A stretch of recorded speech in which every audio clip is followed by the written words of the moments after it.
जय हिंद। फिर से आप सबका एक नए वीडियो में स्वागत है, आपका अपना यूट्यूब चैनल मैथ वाला में। तो आज हम लोग देखेंगे एक्सरसाइज 13.2 का क्वेश्चन नंबर 11 और 12 को। तो आप लोग देखते रहिए बढ़िया से और कॉपी और पेन लेकर ही बैठिए। तो आइए, क्वेश्चन नंबर 11 बोल रहा है कि किसी चतुर्भुज का विकर्ण, चतुर्भुज कौन सा चतुर्भुज है ये हमको पता नहीं है। कह रहा है किसी चतुर्भुज का विकर्ण 30 मीटर और सम्मुख शीर्षों से डाले गए लंब 10 मीटर और 8 मीटर है। सम्मुख शीर्षों का मतलब होता है, सम्मुख मतलब होता है सामने वाले शीर्ष से। कह रहा है कि तो चतुर्भुज का क्षेत्रफल निकालिए। जो चतुर्भुज है फिगर में दिख भी रहा होगा आपको, तो हम यहाँ पर पढ़ लेते हैं। चतुर्भुज कुछ इस प्रकार का है।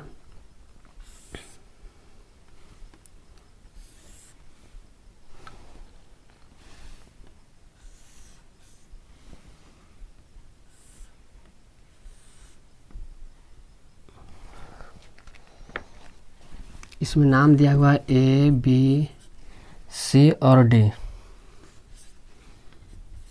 इसमें विकर्ण दिया हुआ है सी से और बी तक के। ये विकर्ण का लंबाई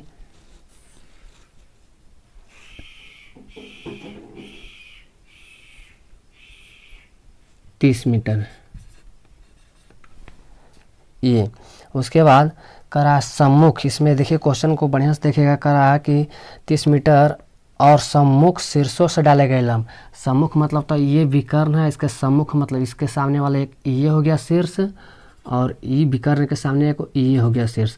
तो यहाँ से जो लंब डाला गया है, लंब यानी कि आधार पर कितना कोण बनाएगा, यानी कि 90 डिग्री के, यानी कि यहाँ से यहाँ। तो यहाँ पर 90 बनता है।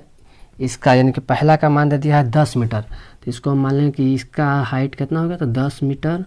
और उसके बाद यहाँ से जब लंब डालेगा आधार पर यानी कि विकर्ण पर, तो यहाँ भी 90 का कोण बनेगा। और इसका हाइट दे दिया है 8 मीटर। 8 मीटर ये सब फिगर में बना हुआ। तो इसमें हमको बोला है कि ये चतुर्भुज का क्षेत्रफल निकालिए। तो इसका हम डायरेक्ट क्षेत्रफल तो नहीं निकाल सकते हैं, लेकिन इसमें आप गौर से देखिएगा तो इसमें कहीं ना कहीं दो गो त्रिभुज आपको मुख्य रूप से दिख रहा होगा। दो त्रिभुज, एक तो ए, सी और बी, या तो ए, बी, सी बोल सकते हैं, और दूसरा बी, डी, सी, या तो फिर सी, डी, बी बोल सकते हैं। यानी एक ऊपर एक नीचे। ये जो विकर्ण है ये दोनों त्रिभुज के लिए काम करेगा। यानी कि ये जो है इसको हम बोल सकते हैं कि कॉमन रेखा, यानी कि कॉमन भुजा कि दोनों त्रिभुज के लिए काम करेगा। तो इसमें हम सबसे पहले लिखेंगे, यहाँ पर लिखेंगे कि चतुर्भुज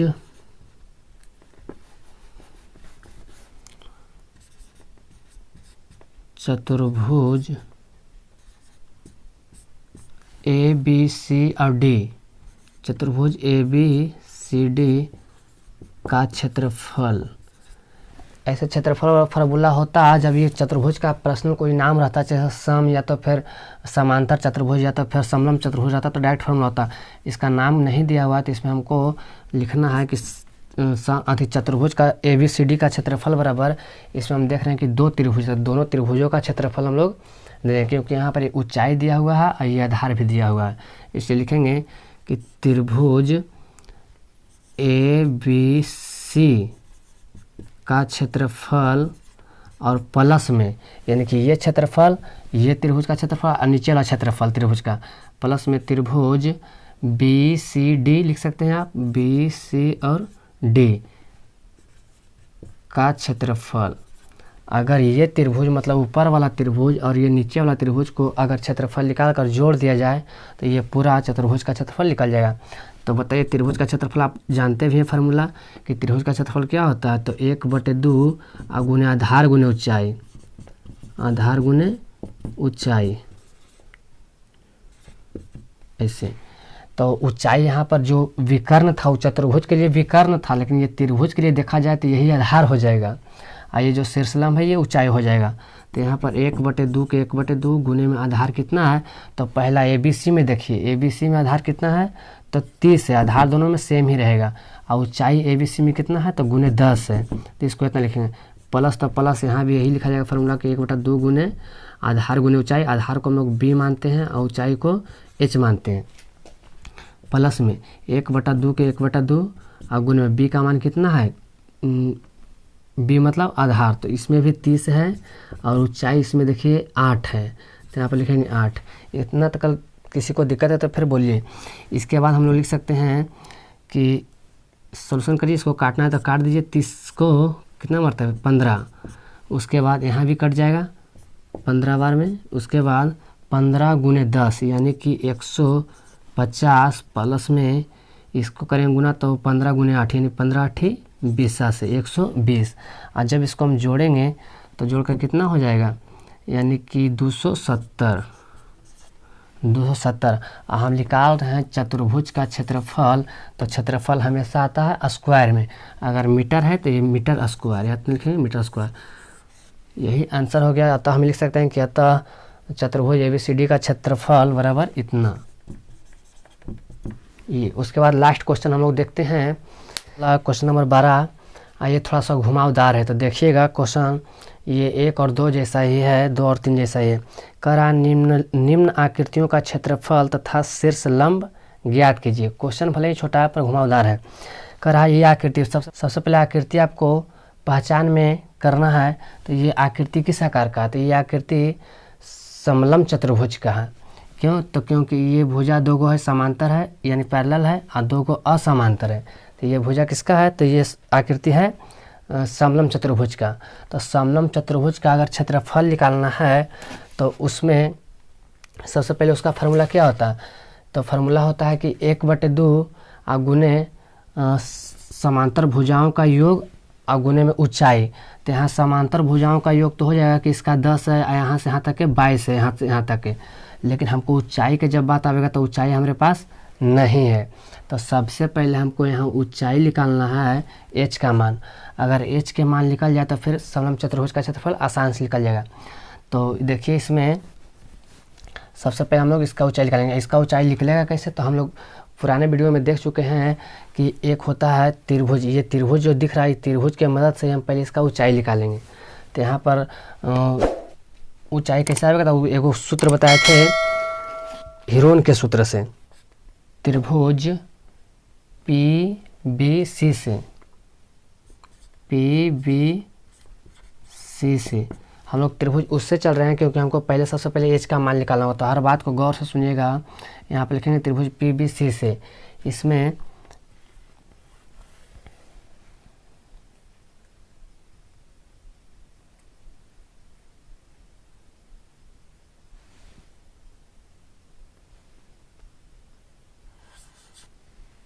S बराबर, S क्या होता है? तो S होता है त्रिभुज का अर्ध परिमाप। तो त्रिभुज का अर्ध परिमाप यानी कि फॉर्मूला लिखाए थे A + B + C। ये A + B + C क्या है? बटे में 2। तो ये कुछ नहीं, ये त्रिभुज के तीनों भुजा है। जैसे ये 10 है तो यहाँ से यहाँ भी कितना हो जाएगा? 10 सेंटीमीटर ये भी हो जाएगा। अगर यहाँ से यहाँ 22 है लेकिन यहाँ से यहाँ ये कट गया तो यहाँ से यहाँ कितना बचा? 12 बचा। क्योंकि ये 10 है तो ये भी 10 होगा। अब 22 में से 10 अगर यहाँ से यहाँ घट जाए तो कितना बचेगा? 12 सेंटीमीटर। फिगर आप देख सकते हैं। तो ये सब तीनों भुजा है। तो इसका हम लोग लिख सकते हैं A के मान किसको अगर 10 मानते हैं A को तो 10, B को अगर मानते हैं 12 तो यहाँ लिखेंगे 12। और उसके बाद फिर वहाँ या तो फिर B को मान लीजिए 10 और प्लस में 12 बट्टे में 2। 10 10 20 और 12 कितना हो जाएगा? तो 20 और 12 हो जाएगा 32 और 32 बटे में 2 यानी कि कितना जाएगा? 16 और सब मीटर में तो ये भी 16 मीटर। ये 16 मीटर आया S का मान। S का मान यानी अर्ध त्रिभुज का अर्ध परिमाप है। यहाँ के बाद हम लोग चलेंगे कि इसलिए त्रिभुज का क्षेत्रफल, त्रिभुज यहाँ के बाद लिखेंगे अब हीरोन के सूत्र से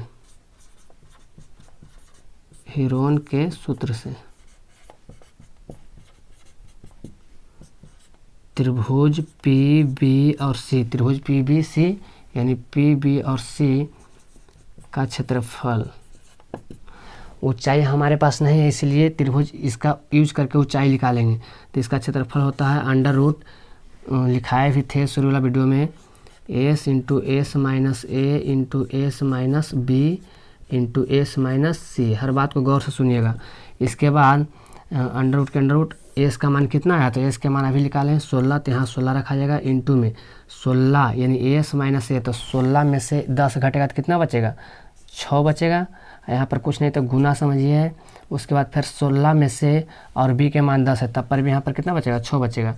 इंटू में फिर 16 में से अगर 12 घटा तो कितना बचेगा 4 बचेगा। डायरेक्ट यहाँ कर दिए। उसके बाद यहाँ तो यहाँ 16 को हम 16 लिखेंगे और गुने में 6 और गुने में 6 और गुने में 4। यहाँ पर 16 को हम 4 गुने 4 भी लिख सकते हैं, तो आप डायरेक्ट यहाँ कर लीजिए 4 गुने 4। क्यों? क्योंकि वर्गमूल से निकालने में आसानी होगा। यहाँ 4 को लिख सकते हैं 2 गुने 2, 4 को 2 गुने 2 लिख सकते हैं, 6 के 6 और 6 के 6। सबका देखिए यहाँ जोड़ा मिला हुआ है और वर्गमूल का यही होता है कि 2 अंकों के बदले 1 अंक निकाला जाता है। तो यहाँ 4 गुने 6 और गुने 2, तो 6 चौक 24 और 24 दूना 48, यानी कि 48 ये क्षेत्रफल है, इसलिए सब मीटर में है तो 48 मीटर स्क्वायर। ये आ गया त्रिभुज का क्षेत्रफल, यानी कि यहाँ और यहाँ का टोटल का क्षेत्रफल आ गया 48 मीटर स्क्वायर। इसके बाद हम लोग देखेंगे, इसके बाद यहाँ के बाद लिखेंगे चूँकि हमको निकालना है इसका ऊंचाई, तो इसका यूज किए हैं तो एक सिंपल वाला जो फार्मूला होता है त्रिभुज का वो भी यूज होगा। चूँकि सी और यहाँ पर कुछ नाम देते हैं एम, सी एम लंब, ऐसे का मतलब है कि लंब है किस पर, तो पी और बी पर। तो यहाँ पर लिखेंगे पी बी, सी एम लंब पी बी है, इसलिए त्रिभुज का क्षेत्रफल, इसलिए फिर से लिखेंगे, इसलिए त्रिभुज पी बी सी का क्षेत्रफल फिर से यही लिखाएंगे, लेकिन यहाँ पर फार्मूला लगेगा सिंपल ला, जिसमें रहे कोची ऊंचाई। ये लंब है, इसका मतलब कि यहाँ पर ऊंचाई है, तो लिखेंगे 1/2 गुने आधार, आधार को लिखते हैं b और गुने में h। तो आधार यहाँ से यहाँ त्रिभुज का हो गया 12।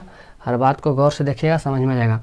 यहाँ पर पी बी सी का क्षेत्रफल, ये फार्मूला हीरोन के फार्मूला से निकाल के लाए हैं 48, तो इसके यहाँ पर हम लोग लिख सकते हैं 48 मीटर स्क्वायर रहने दीजिए। 1/2 और गुने b के मान कितना है तो 12, और h के मान कितना है तो h के मान तो निकालना ही है। यहाँ से h के मान निकल जाएगा तो फिर ये समलंब चतुर्भुज का क्षेत्रफल आसानी से निकल जाएगा।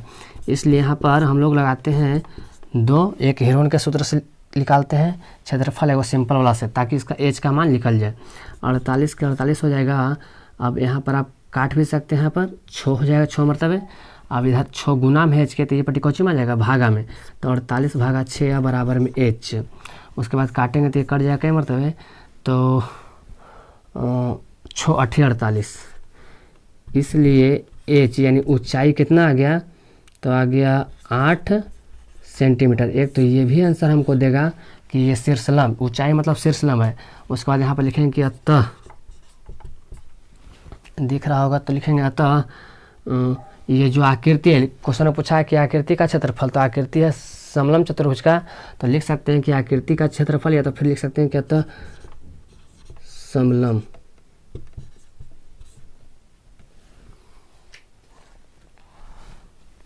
चतुर्भुज, समलंब चतुर्भुज ए बी सी डी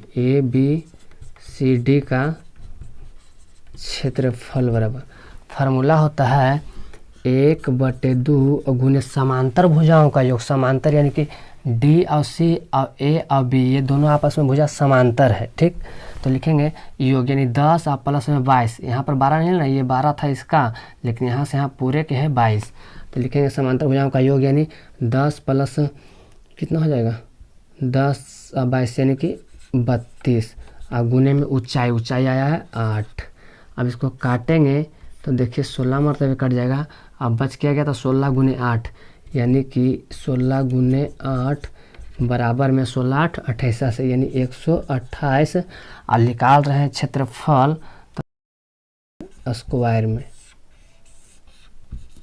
ये आंसर। तो देखिए समलंब चतुर्भुज का यानी कि ये आकृति का तो आसानी से निकल गया क्षेत्रफल, लेकिन हमको जो ज़रूरत होता है h का, उसी को निकालने में इतना घुमावदार था। तो ये हम लोग पहले वीडियो में भी सीख लिया, दूसरा नंबर तीसरा नंबर क्वेश्चन में भी सीखा था ये वाला। अब ऐसे एक नियम और है कि पहले हम इसका क्षेत्रफल निकालें, फिर इसका क्षेत्रफल निकाल के दोनों को जोड़ दें, उससे भी होता है। तो हमको ये ज़्यादा बेटर लगता है, तो इसको आप सीख लीजिए। उसके बाद हम लोग देखेंगे क्वेश्चन अब नेक्स्ट वीडियो में एक्सरसाइज 13.3 का, उसमें पहले फार्मूला भी जानना है, पहले सीखना है। तो फार्मूला अगर माइंड में चलेगा तो फिर हर स्टेप को आप कर सकते हैं, अन्यथा फिर बिना फार्मूला के हो नहीं सकता। हर बात को आप गौर से सुनिए, और हर एक विद्यार्थी से मेरा रिक्वेस्ट है कि अपने 10 मित्रों को ज़रूर बताइए इस चैनल के बारे में। बस इतना ही रहने देते हैं।